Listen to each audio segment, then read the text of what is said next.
1965 کی جنگ، air marshal نور خان ہمارے چیف تھے، ان سے جنگ کے بعد کچھ جرنلسٹ نے پوچھا کہ آپ کو سب سے بڑی مشکل کیا تھی جنگ کے اندر؟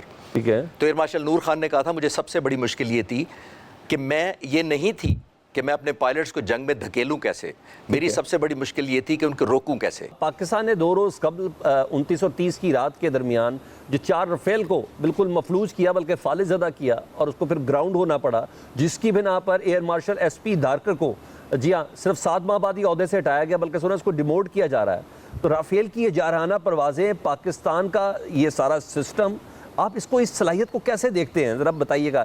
یہ مزید ہم مؤثر طریقے سے اس کو مزید بھی روک سکتے ہیں؟ دیکھیے پہلے تو میں ایئر مارشل صاحب سے ہمدردی کرنا چاہوں گا کہ یہ ان کا قصور نہیں تھا اگر رافیل نے پرفارم نہیں کیا. وہ اس لیے کہ 2019 میں جب prime minister of India Narendra Modi نے یہ کہا کہ اگر ہمارے پاس رافیل ہوتے تو یہ ابھی لندن والا ایپیسوڈ نہ ہوتا. 2020 میں انہوں نے آرڈر کر دیا، 36 جہازوں کا آرڈر کر دیا، رافیل آ بھی گئے. اور آنے کے بعد آپ ذرا ویژولائز کریں کہ آنے کے بعد کیا ہوا.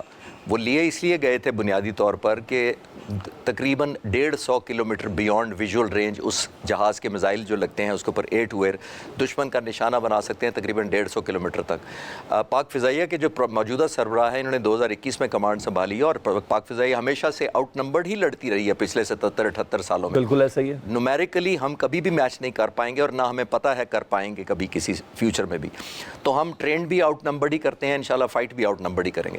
اسی وقت پاک فضائیہ نے یہ ریلائز کیا کہ ہم اگر پرانی ٹیکنالوجی پہ رہے تو انڈیا کو یہ ایج ہمارے اوپر مل جائے گا especially beyond visual range missile حاصل کرنے کا، جس کی رینج میں نے عرض کیا کہ 150 کلومیٹر ہے. 2022 میں 1 سال کے اندر ہی اس پریزنٹ ایئر فورس چیف نے، جن کو میں پچھلے 40 سال سے تقریباً جانتا ہوں، ہم ایک اسکواڈرن میں بھی رہے ہیں، اور مجھے یہ ایکسیس اس لیے حاصل ہے کہ میں پچھلے 6 سال سے پاک فضائیہ پر ڈاکومنٹریز بنا رہا ہوں اپنے پیشن کے طور پر، اور because of my old association انہوں نے مجھے اسپیشل پرمیشن دی کہ یہی J-10C اور بلاک 3 JF-17 تھنڈر کے پائلٹ سے میں پورا دن ان کے ساتھ گزارا ایک آپریشنل بیس کے اوپر. تو میں جب ان سے ملا تو مجھے خوشگوار حیرت ہوئی کہ ہم نے جو جہاز لیے ہیں چائنا سے، اور ایمرجنسی میں اس سینس میں لیا کہ 1 سال کے اندر ہم نے نہ صرف ان کو آپریشنلائز کیا بلکہ ڈے اینڈ نائٹ ان کو کیپیبل کیا. ان کے اوپر جو میزائل لگے ہوئے ہیں PL-15 ان کی رینج رافیل کے 150 کی نسبت 200 سے بھی زیادہ ہے. میں آپ سے یہ شیئر کر سکتا ہوں. تو پریشانی انڈیا کو یہ لگنی چاہیے تھی کہ جس مقصد کے لیے 36 جہاز خریدے گئے، $9 بلین خرچا گیا، بالکل تو وہ تو آؤٹ سمارٹ ہو گیا، یا جو لوگ چیس سمجھتے ہیں وہ چیک میٹ ہو گیا، ساری کی ساری وہیں کی وہیں دھری رہ گئی. اب یہی بات ختم نہیں ہوئی. ہماری فضائیہ نے یہ کیا کہ دور اندیشی دکھاتے ہوئے کہ ہم چند جہازوں تک، 2 درجن جہازوں تک محدود نہ رہیں، ہم نے وہی ریڈار جو آئسا ریڈار ہوتا ہے، ٹھیک ہے، اور جو PL-15 ہے وہ JF-17 تھنڈر بلاک 3 جہازوں پر بھی ماڈیفائی اور اپ گریڈ کر لیا ان کو، جس کا مطلب یہ ہے کہ ہمارے JF-17 بھی وہی ویپنز جو 200 کلومیٹر رینج پلس ہے اس کو کیری کر سکتے ہیں.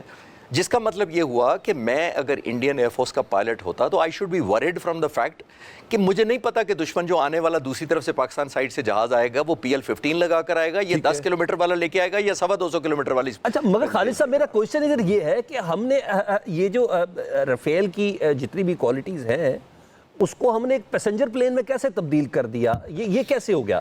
مجھے یہ بتائیں کہ اس کو گراؤنڈ ہونا پڑا، ایئر وائس مارشل کو ڈیموٹ ہونا پڑا، یہ کیا چیز ہے؟ ذرا تھوڑا عوام جاننا چاہے گی. دیکھیے اس کو سادہ لفظوں میں آپ کے ناظرین کے سمجھنے کے لیے آسانی کر دیتا ہوں کہ اگر ایک پسٹل ہے میرے ہاتھ میں ہے اور مجھے چلانی آتی ہے تو بڑی خطرناک ثابت ہوگی، اور اگر یہ وہ چلانی نہیں آتی تو وہ شاید کباڑیے کے لیے لوہے کا ایک وزن ہوگا صرف. اوکے، تو یہ امپلائمنٹ میٹر کرتی ہے اور مائنڈ سیٹ میٹر کرتی ہے. Mindset is the most important of the commander itself. میں آپ کو چھوٹی سی ہسٹری میں لے کے چلا جاتا ہوں، کوئک میں آپ کو ایک ریفرنس دوں گا. 1965 کی جنگ، ایئر مارشل نور خان ہمارے چیف تھے، ان سے جنگ کے بعد کچھ جرنلسٹ نے پوچھا کہ آپ کو سب سے بڑی مشکل کیا تھی جنگ کے اندر؟ ٹھیک ہے. تو ایئر مارشل نور خان نے کہا تھا مجھے سب سے بڑی مشکل یہ تھی کہ یہ نہیں تھی کہ میں اپنے پائلٹس کو جنگ میں دھکیلوں کیسے، میری سب سے بڑی مشکل یہ تھی کہ ان کو روکوں کیسے.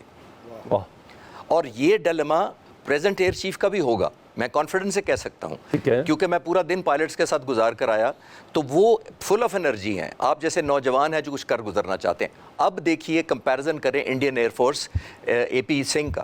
اب میں ذرا ان کی بات کر دیتا ہوں اور بہت پرانی نہیں کروں گا، فروری اسی سال کی بات کروں گا. ایک پبلک سیمینار میں انہوں نے ایڈریس کرتے ہوئے کیا کہا اور ان کی بے بسی دیکھیے.